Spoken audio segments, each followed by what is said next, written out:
শীতটা প্রায় চলে যাচ্ছে, তো তার সাথে সাথে আমাদের সেই প্রিয় সবজিগুলো কিন্তু চলে যাবে। তো বেসিক্যালি আমরা শীতে যেগুলো সবজি পাই সারা বছর কিন্তু ওগুলো সবজি আমরা আর পাই না। তো আজকে আমি সেই শীতের সবজির একটি ভিন্ন রকমের একটি পিঠা তৈরি করে আপনাদেরকে দেখাবো। তো আসসালামু আলাইকুম, সবাই কেমন আছেন? আশা করি সবাই ভালো আছেন। তো প্রথমে দেখলেন আমি কিছু সবজি নিয়েছি। সবজির ভিতর নিয়েছি আমি একটা বাঁধাকপি, নিয়েছি আমি 3টা গাজর আর একটি আলু। তো এগুলো আমি সুন্দর করে কুচি কুচি করে কেটে নিয়েছি, তার সাথে আমি পেঁয়াজ কুচি করেও দিয়েছি। তো এদিকে আমি প্রায় 2 কাপের মতন নিয়েছি ময়দা, দিয়েছি আমি তেল প্রায় 2 চামচের মতন, 1 চামচের মতন দিয়েছি কালি জিরা, আর এমনি নর্মাল পানি দিয়ে একটা ডো বানিয়ে নিলাম। তো ডোটা এখন আমি ঢেকে রেখে দেবো। আর এদিকে আমি চলে আসবো রান্নার কাজে। তো প্রথমে এখন আমি একটা প্যান নিয়েছি, প্যানে দিয়েছি তেল। তেলটা যখন গরম হয়ে আসলো এই ক্ষেত্রে আমি দিয়ে দিলাম মরিচ। এখানে আমি কাঁচা মরিচ দিয়েছি। আমি মনে করলাম যে কাঁচা মরিচ দিলে বেশি খেতে ভালো লাগে। তো কাঁচা মরিচ দিয়ে হালকা ভাজার পরে যে সবজিগুলো আমি একদম কেটে রাখছিলাম ওগুলো ধুয়ে এখানে দিয়ে দিলাম। তো দেওয়ার পরে এখানে আমি দিয়ে দিলাম আদা বাটা, দিয়েছি লবণ, হলুদের গুঁড়া, আর দিয়েছি আমি ধনিয়ার গুঁড়া। তো এগুলো দিয়ে সুন্দর করে এখন নেড়ে চেড়ে নেব, মিশিয়ে নেব। তো এখানে পানি দেওয়ার দরকার নাই। তো এখন ঢাকনা দিয়ে ঢেকে আমি 2 থেকে 3 মিনিট এটা রান্না করে নেব।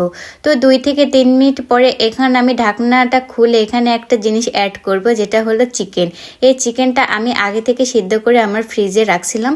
তো এই চিকেনটা এখন আমি টুকরো টুকরো করে কেটে এখানে দিয়ে দিলাম মাংস, যাতে এটা খেতে অনেকটা ভালো লাগে। আপনারা চাইলে শুধু সবজিও দিয়েও করতে পারেন। আর যদি মাংস না থাকে তখন এই পর্যায়ে যখন শেষ হয়ে আসবে রান্নাটা, তখন আপনারা এখানে একটা ডিম ভাঙিয়ে দিতেও পারেন। এটা আপনারাও অনেক রকম করে করতে পারেন। তো আমি এখানে আর ডিম দিলাম না, এখানে শুধু মাংস দিলাম। তো এদিকে আমার দেখেন ভাজাটা হয়ে গেছে সুন্দরভাবে। তো এদিকে আমি চলে আসলাম, যে আটাটা আমি মেখে রাখছিলাম সেখানে এখন হাত দিয়ে সুন্দর করে ডলে নিলাম। এখন আমি একটা ছুরির সাহায্যে সুন্দর করে একদম লুচি কেটে নেব। তো দেখতে পাচ্ছেন আমি কিভাবে করতেছি, ঠিক এভাবে করবেন। তো এদিকে আমার সবগুলো একদম লুচি কাটা হয়ে গেল। তো এখন যেগুলো বড় আছে এগুলো 2টা করব, যেগুলো ছোট আছে সেটা একটা করব। তো এখন হাতের সাহায্যে কিন্তু আমি এই পিঠা বানিয়ে নেব। এখানে চাইলে আপনারা গ্লাস দিয়ে কাটতে পারেন, কিন্তু আমার কাছে মনে হলো যে হাত দিয়ে যদি এভাবে আমি বানিয়ে নিই তাহলে এটা ভালো হবে। তো হাত দিয়ে বানানোর পরে যেভাবে আমরা একদম কুশলি পিঠা বানাই, যেটা বলি আমরা পুলি পিঠা, ওইভাবে দেখেন আমি একদম বানিয়ে নিচ্ছি। তো বেশি এখানে ডিজাইন করার দরকার নেই, সহজ স্টেপে আপনাদেরকে দেখাচ্ছি। এখন হাত দিয়ে এখন সুন্দর করে মুখটা আমি আটকে নিলাম। আটকানোর পরে এখন ডিজাইন করার জন্য আমি একটি কাঁটা চামচ নিয়েছি। কাঁটা চামচের পিঠের অংশ দিয়ে দেখেন আমি কিভাবে ডিজাইন করতেছি, যাতে এটা দেখতে অনেকটা ভালো লাগে।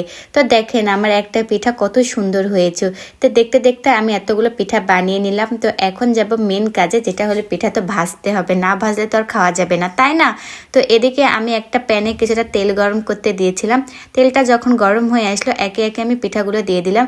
দিয়ে এটা বেশিক্ষণ রাখা লাগেনি, অল্প কিছুক্ষণ রাখতে এটা হয়ে গেছিলো।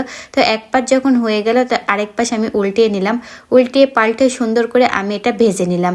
তো উল্টিয়ে পাল্টে দেখেন আমার সুন্দর করে ভাজা নেওয়া হয়ে গেল। এখন আমি উঠিয়ে নিলাম। এটা খেতে যে এতটা মজা লাগছিল, আপনারা যদি না বানান কখনো জানতেই পারবেন না যে এতটা মজা হয়। তো ফাইনাল লুকটা দেখেন কত সুন্দর হয়েছে।